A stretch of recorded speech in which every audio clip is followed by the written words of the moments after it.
இந்த தனிமை உண்டாக்குறது என்னன்னு கேட்டா, இதை நீ சாப்பிட்டா உன் கண்ணு தெளிஞ்சிரும் அப்படின்னு அர்த்தம். உனக்கு எல்லாம் தெரியும், தேவர்களை போல நீ மாறிடுவ.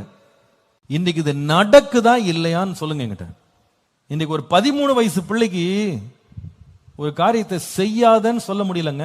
எத்தனை பேர் நியூஸ் பார்த்தீங்கன்னு தெரியல. கடந்த வாரம் ஒரு கிராமத்தில், தமிழ்நாட்டில் ஒரு கிராமத்தில் 15 வயசு ஒரு பிள்ளை, அந்த பிள்ளை வேறு ஒரு பையனை லவ் பண்ணியிருக்கா.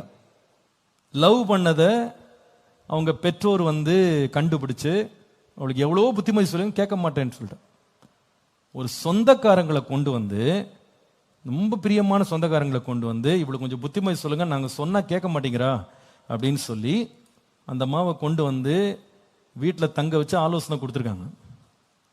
இந்த பிள்ளை என்ன பண்ண தெரியுமாங்க, ஆலோசனை சொல்லிட்டு படுத்த அந்த அம்மாவை ராத்திரி கொலை பண்ணிட்டு, அவருடைய மனசுல என்ன எண்ணம் வந்து தெரியுமா, நீ என்ன எனக்கு சொல்றது, எனக்கு எல்லாம் தெரியும், என் லைஃபை எப்படி வாழணும்னு எனக்கு.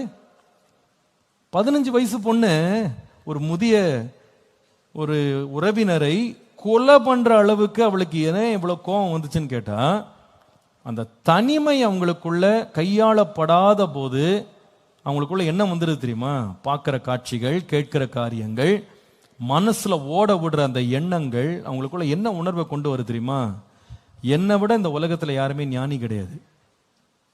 நீங்க கோவிடுக்கு அப்புறமா ஒரு பெரிய சேஞ்ச் நடந்திருக்கு நம்ம சொசைட்டில தெரியுமா. நீங்க ஸ்கூல்ஸ்குள்ள போனீங்கன்னா, ஸ்கூல் மினிஸ்டர்லாம் போறதுனால என்னால் சொல்ல முடியும்.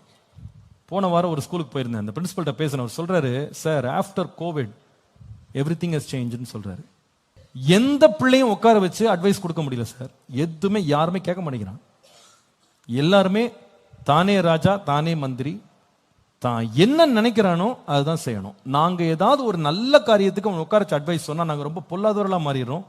எங்களை வெறுக்கிறான், எங்களை ஒதுக்குறான், எங்க பக்கத்திலே வர்றது கிடையாது, எங்களுக்கு தீங்கு செய்யறது கூட பிளான் பண்றான். நான் ஒரு அட்வைஸ் கொடுத்துறேன்னா ஸ்கூல்ல பல்ப் உடையும், ஃபேன் உடையும், சுவிட்ச் உடையும், எவனுக்காவது அடி விழும், ஏதாவது ஒரு பிரச்சனை நடக்கும். அட்வைஸ் கொடுக்க பயமா இருக்கு. இது எங்க வந்துச்சு தெரியுமா, ஒரு பிள்ளைய தனிமைப்படுத்திட்டு அந்த பிள்ளைய மாம்சத்து நிச்சயிக்கும், கண்களின் நிச்சயிக்கும் நாம இடம் கொடுக்கும் போது அடுத்தது எங்க கொண்டு போய் நிறுத்திடும்னா, கொஞ்ச நேரத்தில் அந்த பிள்ளைங்களுக்குள்ள என்ன உணர்வு வருதுன்னா, ஐ நோ எவ்ரிதிங்.